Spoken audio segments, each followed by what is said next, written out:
We're here today to announce 3 separate cases highlighting the ongoing threat posed by Chinese economic espionage and research theft in the United States. First, the arrest today of a Harvard University professor for lying about his participation in a Chinese foreign recruitment program.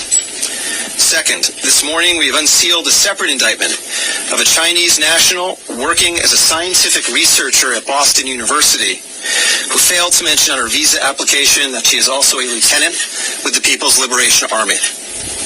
Finally, this office has indicted another Chinese national for trying to smuggle vials of biological material out of the United States to China and lying about it to federal investigators. That defendant, whose entry to the United States had been sponsored by Harvard University, was a cancer researcher at a lab at the Beth Israel Deaconess Medical Center. So, this morning, the FBI arrested Dr. Charles Lieber, the chair of the Department of Chemistry and Chemical Biology at Harvard University, for making false statements regarding his involvement in China's Thousand Talents Plan and his affiliation with the Wuhan University of Technology.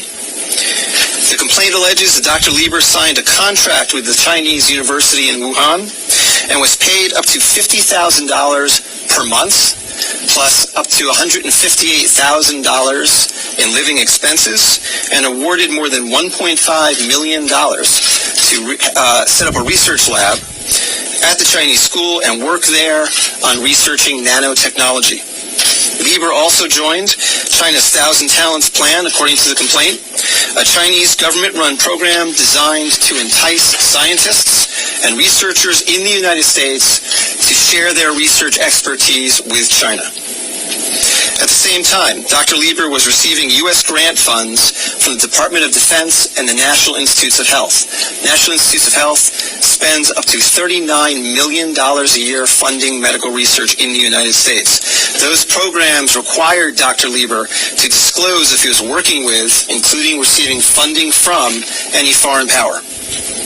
When questioned, Lieber hid his involvement with the Chinese entities, including specifically disavowing any connection to China's Thousand Talents Plan.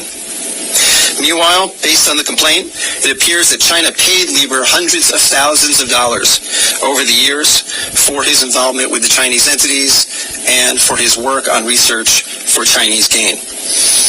Also today, a federal grand jury indicted Yanqing Ye, a Chinese national with lying on her J-1 visa application, making false statements to Customs and Border Protection, conspiracy, and being an unregistered agent of the People's Republic of China. According to court documents, Ye is a lieutenant in the People's Liberation Army, but she concealed her military connections while employed as a researcher at Boston University's Department of Physics, Chemistry, and Biomedical Engineering Center for Polymer Studies. The indictment alleges that a colonel in the People's Liberation Army and other military officers from the Chinese National University of Defense Technology gave Ye numerous assignments while she was in the United States, such as conducting research, assessing U.S. military websites, and sending documents and information back to China. In April 2019, Ye was questioned by customs officers at Logan Airport on her way to China. According to the indictment, she lied about her involvement with Chinese military projects. A border search of her electronic devices showed that Ye had compiled information for the People's Liberation Army about 2 U.S. residents with expertise in robotics and computer science. Lastly, last week this office indicted Zheng Xiaozhong, a Chinese national sponsored by Harvard University who was doing cancer research at the Beth Israel Deaconess Medical Center.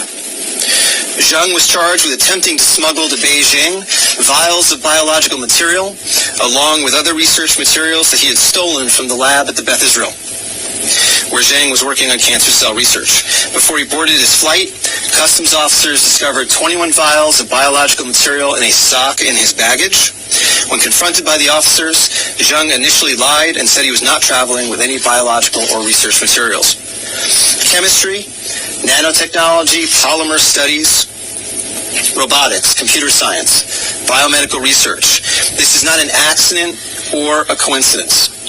This is a small sample of China's ongoing campaign to siphon off American technology and know-how for Chinese gain. Recently, Attorney General Barr referred to China as this country's primary rival. Similarly, FBI Director Chris Wray recently told Congress that right now there is no country that poses a greater counterintelligence threat to the United States than China. Through the use of not only traditional intelligence officers, but academics, researchers, its own private citizens, China is engaged in a massive, long-term campaign to steal U.S. research and technology for its own uses. As demonstrated by these cases, on the academic side, the Chinese government uses partnerships and exchanges with U.S. schools and research institutions to access cutting-edge research and equipment. Obviously, most visiting Chinese academics and researchers are here to work in good faith in U.S. institutions, but some of them are not. Some number have been incentivized by the Chinese government, either through the use of money or other means, to gather U.S. research and smuggle it back to China. Because of the sheer scope of this threat, a year ago, the Attorney General created the China Initiative at the U.S. Department of Justice, designed to prioritize and aggressively prosecute Chinese economic espionage and theft of intellectual property. The cases we are announcing today are part of that effort. Boston is an especially attractive target for this kind of exploitation, and universities and research institutions and tech companies in this area must become sensitized to this threat. Our community benefits greatly from the diversity and talent of international visitors and our partnerships with foreign institutions, especially research institutions. But Chinese economic espionage and theft is a real and daily occurrence that we must begin to confront. As the world struggles to contain the new virus, a new speculation from the Chinese scientists who believe it may have originated at a research facility not far from the Wuhan fish market. While they say more research needs to be done to find solid proof, such labs are known to contain disease-ridden animals, including hundreds of bats. Our Kim Hyo-sun with the details. Amid the continued spread of the COVID-19 virus, there's rising speculation the virus could have originated from a government laboratory in Wuhan, rather than the widely held belief that it emerged from the city's Huanan seafood markets. Citing a report published by Chinese scientists, a Chinese-language newspaper published in Hong Kong, Mingpao, and the British daily The Mirror explained Sunday that the Wuhan Center for Disease Control, or WHCDC, could have spawned the contagion in Hubei province. According to the report penned by Bo Tao-xiao and Lei Xiao of the South China University of Technology, the research lab, which is only 280 meters away from the Huanan seafood market, kept disease-ridden animals, including more than 600 bats. It stated that while it's plausible the virus was leaked from the lab and contaminated initial patients in this epidemic, more solid evidence is required through future study. The report also raised a possibility that the Wuhan Institute of Virology could have leaked the virus while it was carrying out tests involving Chinese horseshoe bats. Against such a backdrop, an article published by the Washington Times late last month is garnering attention as it raised the possibility that the disastrous outbreak could be the accidental result of biological weapons research. This comes as a renowned law professor at Tsinghua University in Beijing, Xu Jianren, is known to be missing after publicly condemning Chinese President Xi Jinping for failing to contain the spread of the virus at an early stage. He even added the condemnation could be